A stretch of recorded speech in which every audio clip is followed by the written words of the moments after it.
So today I have a message about trying to have the right type of relationship with God and not having this transactional worldly relationship with God, but rather a relationship of surrender and of love and of submitting to Him and understanding His teachings and knowing His word and abiding by His word in the way that you act and leading by example and representing the light instead of the dark, representing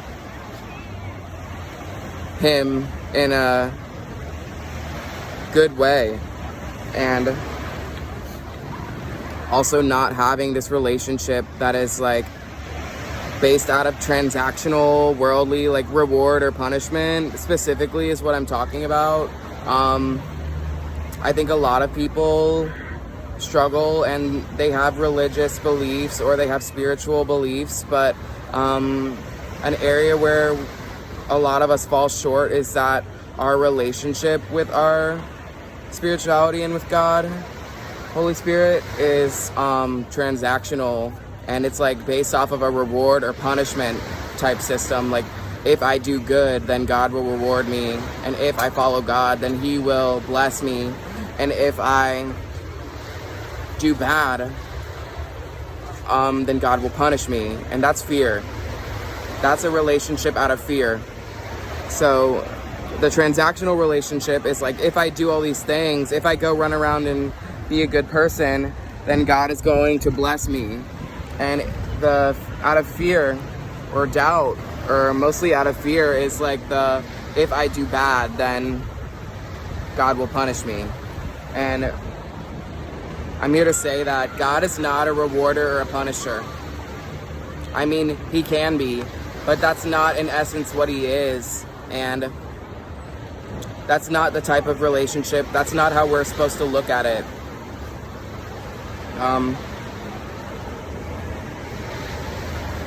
We know that there's like, seems to be things we like to call karma, or the law of conservation of energy, if you're scientific about it.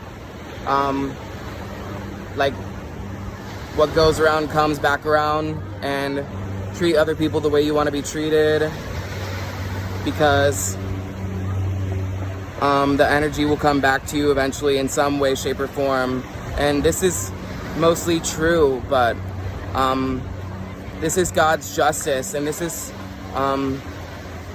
Holy Spirit, God's source, universe system that He's set up in place for spirituality to teach us to grow and learn and refine ourselves.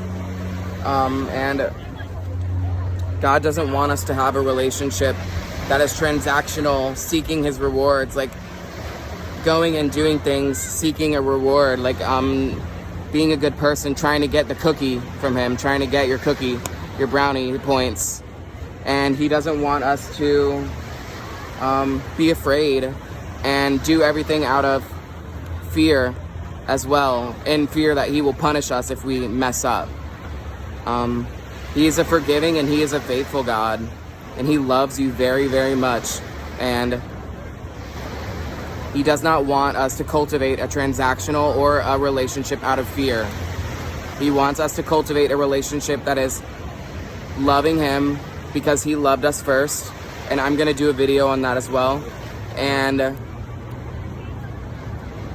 relationship of love and a relationship of surrender and of submitting and giving ourselves to Him and to other people, generosity and compassion and kindness and mercy, and I'll get into my verses. Micah 6:8 says, "For what does the Lord require but to do justice, love, and mercy, and walk humbly with God?" And this verse is saying that, God isn't always asking for all that much. He understands that this will hurt us, and our story will challenge us, and it will hurt us, and it will put us in situations where we are tempted and have to make really tough choices. But He wants us to understand that ultimately what He requires and what He is asking of us is to love Him and love others. First and foremost, love the Lord thy God with your heart, and all your mind, and all your soul, and all your strength, and all your spirit. And second, to do justice, love, and mercies, things of the light, to treat others fairly and equally, to show mercy on your enemies or those who have wronged you, forgiveness, and grace. Show grace, because God gave us grace. Grace is of God, and it came from him. And to walk humbly with him. He wants to walk alongside you, and he wants you to know that this is his creation, you are his creation, and it is not of your own might, and all glory goes to God. At the end of the day, this is his beautiful creation, and when you humble yourselves, you will be blessed tremendously. And it says somewhere in the Bible that God will exalt the humble, actually. He will exalt the humble. He will lift them up. And he will humble the proud as well. And this is something you'll experience throughout your life. When someone gets too cocky, they'll fall off their high horse.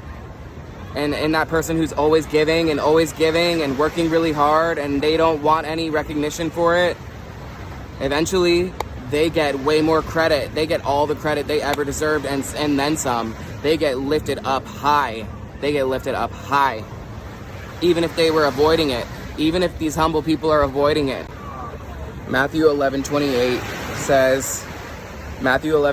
says, "Come to me, all ye who are weary and burdened, and I will give you rest, for my yoke is easy." And this is a Bible verse about God seeking to have a surrender and an intimate relationship with us, because he gives rest to the weary and burdened and the troubled. The people who are trying, you should understand that God sees that, and he understands that. And you can call on God in prayer and ask for rest. And he will give you rest.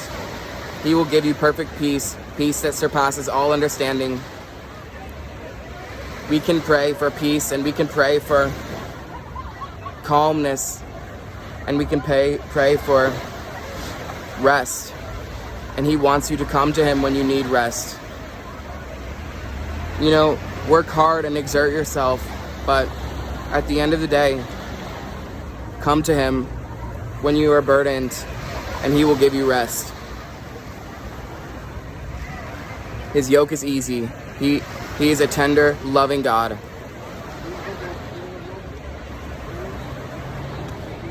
And a last one that I have, this one is about sacrificing in life and cultivating your relationship with him, and walking in the Spirit specifically. And this one is Hosea 6:6. "I desire mercy and acknowledgement of God over burnt offerings." And I think this verse actually really fits this video very well. Even though it may not seem in the present day like we do a lot of burnt offerings and like traditional rituals or sacrifices or offerings, it still applies in the present day. And I think burnt offerings can be used as a symbol of radical actions or chaotic things done in extreme, or things that are just flashy and in your face. God is trying to let us know that he much prefers acknowledging him and following and walking with him and showing grace, love, and mercy over these radical actions, these burnt offerings, these flashy, these extreme things done. He has a still small voice, and he speaks in soft, tender ways. And it doesn't need to be flashy. It doesn't need to be this burnt offering always. He says he prefers acknowledging him, loving him, and walking with grace, love, and mercy. And I think my main points that I'm trying to make are Don't do a relationship with God, Holy Spirit, spirituality out of fear or out of gain. Don't do it out of fear or gain. Seeking a reward, seeking others to be punished, seeking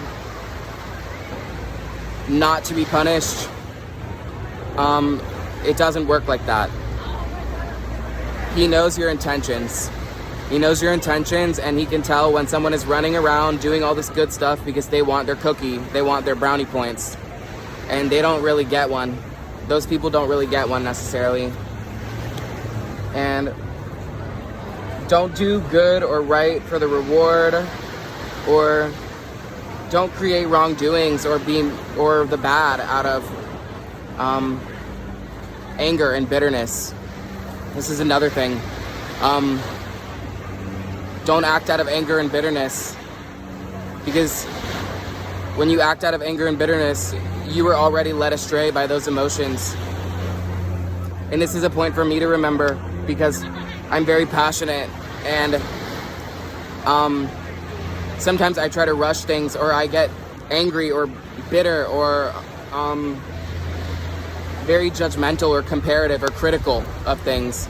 And God is saying to reset your heart and to walk humbly and do grace, love, justice, mercy. He's not asking for all that much, and he will give you rest, and he will be there as he always was.